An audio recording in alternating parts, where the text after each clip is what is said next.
বাংলাদেশে সংখ্যালঘুদের উপর হামলার ঘটনা ঘটেই চলেছে। ময়মনসিংহের দীপুচন্দ্র দাসই নয়, বাংলাদেশের চট্টগ্রামে বৌদ্ধ ও হিন্দু 5টি সংখ্যালঘু পরিবারকে বাইরে থেকে দরজা আটকে আগুন লাগিয়ে দেওয়া হয় বলে অভিযোগ। চট্টগ্রামের রাউজানে গভীর রাতে দুর্বৃত্তরা ঘরের বাইরে থেকে দরজা বন্ধ করে আগুন লাগিয়ে বৌদ্ধ ও হিন্দু সম্প্রদায়ের 5টি সংখ্যালঘু পরিবারকে পুড়িয়ে জানে শেষের চেষ্টা করেছে বলে অভিযোগ উঠেছে। রাউজান সদরের পৃথক 2টি ওয়ার্ডের 5টি বাড়িতে আগুন দেওয়া হয়। চাঞ্চল্যকর এই ঘটনাটি ঘটেছে 19শে ডিসেম্বর শুক্রবার গভীর রাতে রাউজান পৌরসভার 7, 8 ও 9 নম্বর ওয়ার্ডে। ভুক্তভোগীরা জানান, বৃহস্পতিবার ভোরে বাইরে থেকে দরজা বন্ধ করে দিয়ে ঘরে আগুন দেওয়া হয়। এতে একটি বাড়ি পুড়ে গেলেও কেউ হতাহত হননি। ঘটনাস্থল থেকে নমুনা সংগ্রহ করেছে পুলিশ। জানা গেছে, ভোরে রাউজান সদরের 7 নম্বর ওয়ার্ডের কেউটিয়া গ্রামের লক্ষিন্দর মাঝির বাড়ি সাধন বড়ুয়ার ঘরে অগ্নিসংযোগ করা হয়। অন্যদিকে একই ইউনিয়নের 9 নম্বর ওয়ার্ডের কেউটিয়া গ্রামের কুলাল পাড়ায় বাইরে থেকে ঘরের দরজা বন্ধ করে সোনা পালের 3 ছেলে অধীর পাল, পরাণ পাল ও প্রভাত পাল এবং কামিনী মোহন পালের ছেলে টুন্টু পাল নামে 4 জনের বাড়িতে আগুন দেওয়ার চেষ্টা করা হয়। স্থানীয়রা দ্রুত এগিয়ে এলে দুর্বৃত্তরা পালিয়ে যায়। 4টি বাড়ির সামনে থেকে কেরোসিন মিশ্রিত বিভিন্ন ধরনের কাপড়ের টুকরো এলোমেলোভাবে মাটিতে ছড়িয়ে ছিটিয়ে থাকার প্রমাণ পায় পুলিশ। দেখতে পাচ্ছেন বাড়িগুলোতে কিভাবে যত্রতত্র পরিস্থিতি হয়ে রয়েছে। এই বাড়িগুলোতেই আগুন দেওয়ার চেষ্টা করা হয়েছিল এবং সংখ্যালঘুদের ওপর, সেখানে শুধুমাত্র যে হিন্দু সংখ্যালঘুদের ওপর আক্রমণ হচ্ছে বাংলাদেশে তাই নয়, সেখানে বৌদ্ধ, খ্রিস্টান, দেখুন কিভাবে এখানকার লোক ওই জায়গা থেকে টিনের বেড়া থেকে একটু গন্ধ শোকার চেষ্টা করছেন যে কি গন্ধ সেটা, এবং কীরকমভাবে টিনটাকে ফাটিয়ে দেওয়া হয়েছে যাতে করে ঘরের ভেতরেও আগুন তারা দিয়ে দিতে পারে। মানে পুরো ঘরের ভেতরে অগ্নিদগ্ধ করে মেরে ফেলার চক্রান্ত বাংলাদেশের মাটিতে সংখ্যালঘুদের বিরুদ্ধে। ভুক্তভোগী সাধন বড়ুয়া বলেন, এটি কোনো দুর্ঘটনা নয়, পরিকল্পিতভাবে আমার পরিবারকে পুড়িয়ে হত্যার চেষ্টা করা হয়েছে। স্থানীয় বাসিন্দা লিটন কুমার শর্মা কি বলছেন এ বিষয়ে শুনুন। রাত্রে যখন মানে জোরে আওয়াজ করে বলা হচ্ছে যে মানে এখানে মানে সবাই এগিয়ে আসেন, আগুন লাগছে আগুন লাগছে, তখন আমরা এই আওয়াজ শুনে মানে এই কথাটা ওই শব্দ শুনে আমরা ঘুম থেকে উঠে তাড়াতাড়ি মানে দৌড়ে আসছি, আমার ছেলে সহ আমরা সব প্রতিবেশী যারা আছি। তো এখানে এসে দেখতেছি যে যে ওনাদের ঘরে প্রথমে যে এদের ঘরে গেলাম, বিমল তালুকদারের ঘরে, ওনাদের ঘরে মানে আগুন জ্বলতেছে এবং ওই সময় মানে একটু মোটামুটি নিভে আসছে, ধোঁয়া উঠতেছে তখন। তো ওরা অন্যরা সহ মিলে বালতি এবং যেভাবে পারছে সহযোগিতা করে আগুন নিভেছে এবং ওরা ওই যে পার্শ্ববর্ত মানে ঘরের পাশে যে গোয়াল ঘরের একটা ইয়া ছিল, ওইখান দিয়ে মানে দরজা ওইটা ইয়া করে মানে লাথি মেরে ভেঙে ওই বেড়া দিয়ে মানে ওরা বেরিয়ে গেছে। যদি ওরা যদি বের হতে না পারতো তাহলে এখানে মৃত্যুর ঘটনা ঘটতো। আর এদের ঘরেও এরা যে 3জন ছিল, এরা যদি টিন কেটে যদি বের হতে না পারতো মানে সবার ইয়ার কারণে, তাহলে এরাও এখানে কি পুড়িয়ে মরতো, মানে জীবনহানি হতো। যাক, এখনো ভগবানের কাছে আমরা কৃতজ্ঞতা জানাই যে অতটুকু পর্যন্ত আমরা মানে ওখানে যাই নাই, ঘটনা যাই নাই। আমরা সবাই সজাগ থাকার কারণে বা সতর্ক থাকার কারণে আমরা সবাই এই ঘটনা এতটুকু পর্যন্ত মানে আসতে পেরেছি।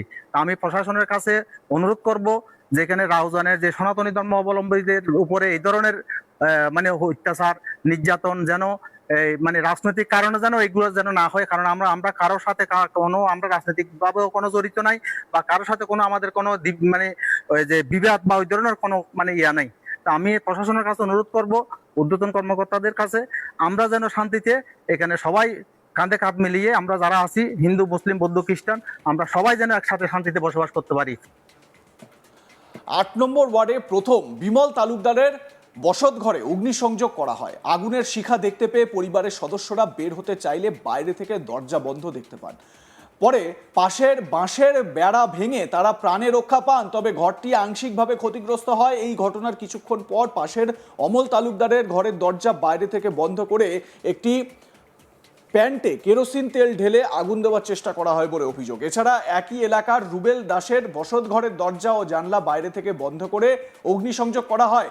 আগুনের বিষয়টি টের পেয়ে ঘর থেকে বের হতে গিয়ে দরজা বন্ধ পেয়ে পরিবারের সদস্যরা টিন কেটে বাইরে বের হন।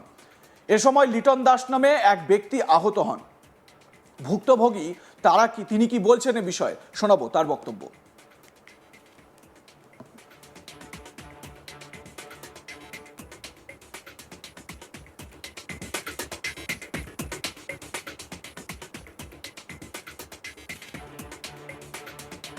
তখন আমরা ঘুমাচ্ছি, ঘুমানোর পরে তখন আমার ছেলে দিকে তখন আগুন ধরিয়ে দিয়ে চলে গেছে, তখন দাও দাও দাও দাও করে জ্বলছে, তখন জ্বলছে, আমার ছেলে বলছে আগুন ধরছে আগুন ধরছে, সবাই পালাও পালাও। আমরা দেখে দরজাটা খুলতে পারছি না, দরজাটা না খোলার পরে আমি ওই দিকে বেড়া ভেঙে, দক্ষিণ দিকে বেড়া ভেঙে বেরিয়ে সবাইকে হু হু হু করে চিল্লে দিয়ে পানি টানি দিয়ে কোন রকমে একটু ওই নিবানোর চেষ্টা করছি। ওই জন্যই আমি সবার কাছে একটা অনুরোধ করব, এই যেন কারা আগুন দিচ্ছে, কারা আমাদের উপর যে অত্যাচার করছে, ওই জন্য আমি প্রশাসনের কাছে বিচার চাই। আরেক ভুক্তভোগী বাবর দাস, তিনি কি বলছেন শোনাবো তার অভিজ্ঞতা। এই সময় আমরা বলতে পারিনি। লাস্ট পজিশনে দেখতেছি আমাদের জানালা সবকিছু বন্ধ, আমরা ঠুনকারি পাই গেছি। আপনারা কয়জন ছিলেন করে? আমরা 3 জন, বাপ, ছেলে আর আমার ওয়াইফ, 3 জন। খবর পেয়ে দুপুরে ঘটনাস্থল পরিদর্শন করেন চট্টগ্রাম জেলা পুলিশ সুপার মোহাম্মদ নাজির আহমেদ খান। এ সময় উপস্থিত ছিলেন সহকারী পুলিশ সুপার বেলায়েত হোসেন, রাউজান থানার ভারপ্রাপ্ত কর্মকর্তা সাজেদুল ইসলাম, সাবেক ইউপি চেয়ারম্যান ও বিএনপি নেতা ফাইজুল ইসলাম চৌধুরী, টিপু সহ পুলিশের ঊর্ধ্বতন কর্মকর্তারা। জেলা পুলিশ সুপার মোহাম্মদ নাজির আহমেদ খান বলেন, ঘটনাস্থল থেকে গুরুত্বপূর্ণ প্রমাণ সংগ্রহ করা হয়েছে, বিষয়টি গুরুত্বের সঙ্গে তদন্ত করা হচ্ছে এবং দ্রুত রহস্য উদ্ঘাটনের চেষ্টা চলছে। এবারে বিষয়টা হচ্ছে পুলিশ তদন্ত কি করবে, যেখানে পুলিশের বিরুদ্ধেই অভিযোগ ওঠে এবং যেখানে পুলিশই একেবারে র্যাডিক্যালাইজড হয়ে গেছে, সেখানে পুলিশ কতটুকু কাজ করবে। এই যেরকম দীপুচন্দ্র দাস, যেই দীপুচন্দ্র দাসকে প্রথমে মারা হয়, তাকে জানে শেষ করা হয় এবং তার দেহ আগুনে তার দেহ আগুনে ঝলসে দেওয়া হয়, সেই দীপু দাস কিন্তু প্রথমে পুলিশ হেফাজতে ছিলেন। তার বিরুদ্ধে অভিযোগ উঠেছিল যে তিনি নাকি নবীজির বিরুদ্ধে কথা বলেছিলেন। যদিও এই দীপু দাসের পরিবারের লোকজন আজ তাক বাংলাকে যে সাক্ষাৎকার দিয়েছেন বা তাদের প্রাথমিক প্রতিক্রিয়া দিয়েছেন, তাতে বলেছেন যে তার ভাই মানে দীপু দাস কোনোভাবেই নবীজির বিরুদ্ধে বাজে কথা বলতে পারেন না, কারণ তিনি সেই ধরনের মানুষ ছিলেন না। এবারে সেই পুলিশের হাত থেকেই, পুলিশই নাকি উত্তেজিত জনতার হাতে দীপুচন্দ্র দাসকে তুলে দিয়েছিল। একবার ভাবুন তাহলে, বাংলাদেশের প্রশাসন বা বাংলাদেশের পুলিশ যারা নিজেরাই র্যাডিক্যালাইজড হয়ে গেছে, তারা কি এর বিচার করবে? রাউজান থানার ওসি সাজেদুল ইসলাম বলেন, ঘটনাটি তদন্তাধীন রয়েছে, এ বিষয়ে মামলার প্রক্রিয়া চলছে। খবর পেয়ে চট্টগ্রাম জেলার সহকারী police super crime Sirajul Islam সহ পুলিশের ঊর্ধ্বতন কর্মকর্তারা ঘটনাস্থল পরিদর্শন করে নাশকতায় জড়িতদের শনাক্ত করে প্রয়োজনীয় আইনগত ব্যবস্থা নেওয়ার আশ্বাস দেন।